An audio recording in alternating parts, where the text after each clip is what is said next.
Hello বন্ধুরা, তো আজকে আমি একচুটি কাজ করে এসে ফুল ফ্যামিলিকে নিয়ে বেরিয়ে গেলাম হানিমুনে। এই যে দেখতে পাচ্ছ আমরা হানিমুনে যাচ্ছি হেলিকপ্টারে। হেলিকপ্টারের ওপর থেকে এই দৃশ্যটা দেখো কত সুন্দর লাগছে। তো এই দৃশ্যটার বিষয়ে দত্তদা তুমি কিছু বলো। আরে বাহ, সব যে গ্রিন আর গ্রিন। তুই যে চারিদিকে একেবারে সবুজ করে তুলেছো, খুব ভালো আবাদ হয়েছে দেখছি। এসব ফসল কেটে আমার গোড়ায় পাঠিয়ে দেবে, বুঝেছো? এই কিরকম কথা দত্তদা? না, এটা তুমি ভুল বলছো। এই মুহূর্তে আমাদের হেলিকপ্টার এখন সন্দীপুরে ব্রিজের ওপরে উঠছে খুব গতিতে।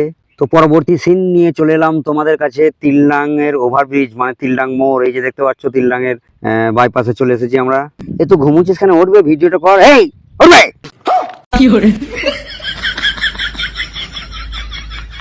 যেতে যেতে পথে দেখা হয়ে গেল আর একটা হেলিকপ্টারের সাথে।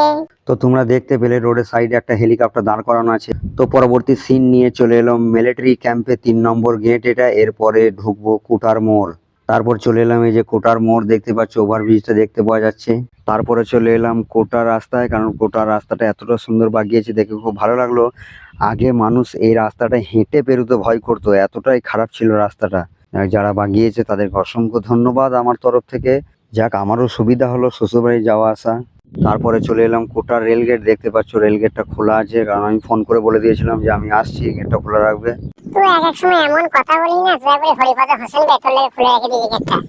তারপর কোটাতে নেমে গেলাম, হেঁটে হেঁটে চলে যাচ্ছি আমি মিষ্টির দোকানে, কারণ মিষ্টি নিতে হবে, শ্বশুরবাড়ি যাচ্ছি। তুই মিষ্টি নিবি ভাই? কারণ তুই এতটাই চশম কর, আমি তোর কাছে একটা বিড়ি চাইলাম, তুই আমাকে বিড়ি দিলি না রে।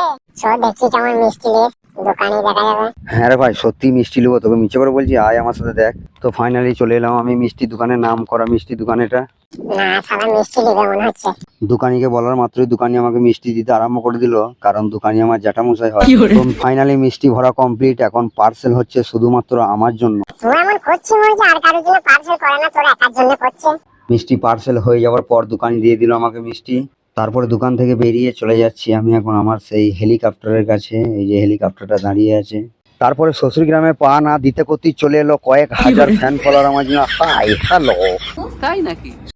তোমরা কেউ বিশ্বাস করো না, এগুলো সব মন্দিরে, এইখানে ফ্যান ফলোয়ার নাই হয়। তারপর ছোট ছোট পায়ে বড় বড় করে হেঁটে হেঁটে চলে যাচ্ছে আমার শ্বশুর বাড়ির দিকে। আমার সামনে হেঁটে যাচ্ছে সাউথের নায়িকা, শুটিং আছে। আমার গুড়িয়া আগেই উপস্থিত হয়ে গেছে ওর নানির বাড়িতে। তো বাড়ির মধ্যে ঢুকেই কাউকে কিছু না বলে চালিয়ে দিলাম আমি এসিটা, কারণ আমাকে প্রচন্ড ঠান্ডা করছিল তাই। তারপরে সাউথের নায়িকা এসে ফ্যানটাও শুধু চালিয়ে দিল। তো তোমাদেরকে অসংখ্য ধন্যবাদ আমার সাথে থাকার জন্য। ভালো থাকো, সুস্থ থাকো, থ্যাংক ইউ।